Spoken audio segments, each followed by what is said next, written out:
Travis Campbell with a social marketing example from LinkedIn.com.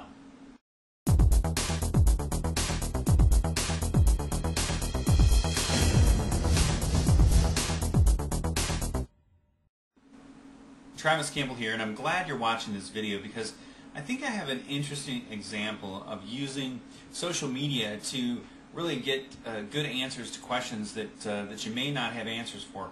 In my situation, it was a couple weeks ago, found out that somebody, various sources had scraped content from blog posts that I had placed out on the internet, and they posted it as their own. They gave no attribution.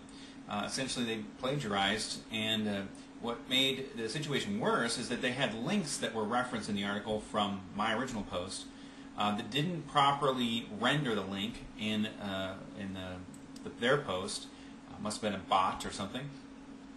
And those links were broken. And as a result, Google penalizes sites that have broken references or broken links. So it was plagiarized content, and it was also bad SEO. So that might be something you'd be aware of. If you're a blogger or a content producer, perhaps you've experienced content being stolen.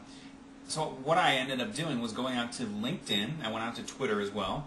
But LinkedIn has a thing called questions. You can ask questions. So I posted a question on this issue. I'll go ahead and look under this menu here. Here's my Q&A.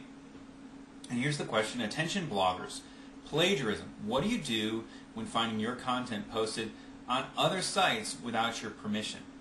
Now, I was really not sure what to expect. I knew I would get some response, but I didn't expect 13 responses.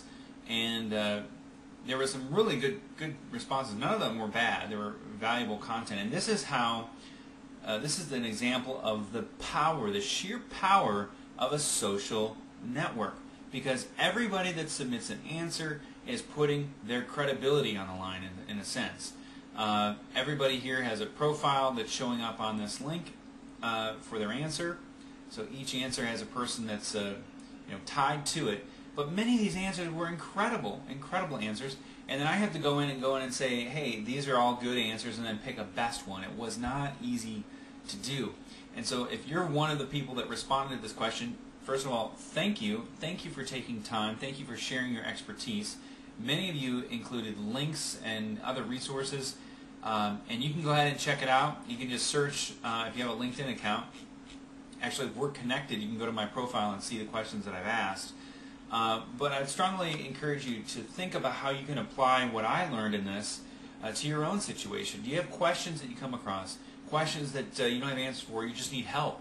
Ask your network, ask your social media contacts, whether it be Twitter or Facebook or LinkedIn here is this example, or Bebo or High Five or Orkut or any of the other social networks that are out there. That there are many social networks that are out there.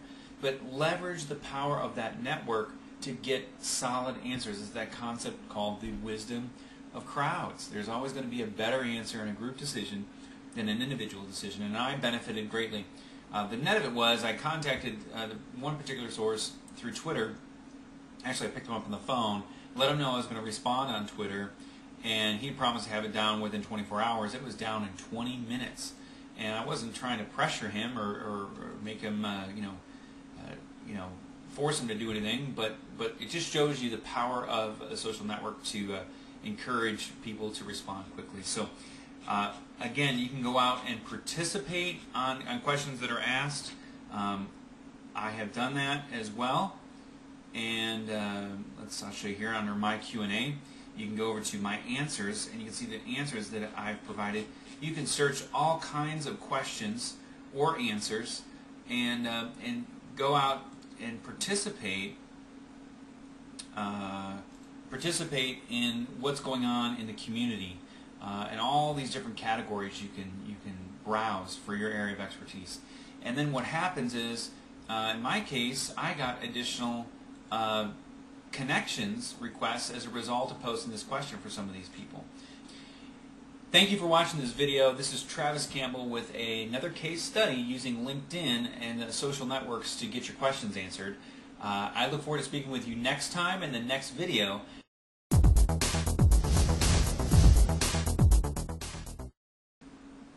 Hey, and as a side note, I'm not typically big on numbers, but I wanted to say thank you to Philip Mueller and Ben Hamilton.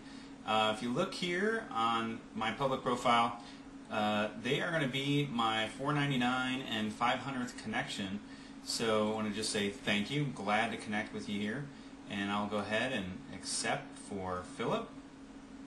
And see, he found me on Twitter. Sorry about that. The message kind of passed through pretty quickly. And where is Ben? Okay, Ben. Let's see what Ben has. Point. Thanks again to the two of you and many of you that are connected with me on LinkedIn or Twitter, Facebook, or the YouTube channel. Thanks for connecting with me online, and I just appreciated all of you and the fact that quite a few of you have actually reached out to connect in a more of a personal way, and I certainly appreciate that. Well, I'll let you go for now, signing off here from balmy Chardon, Ohio as I look out the office window. This again is Travis Campbell of MarketingProfessor.com.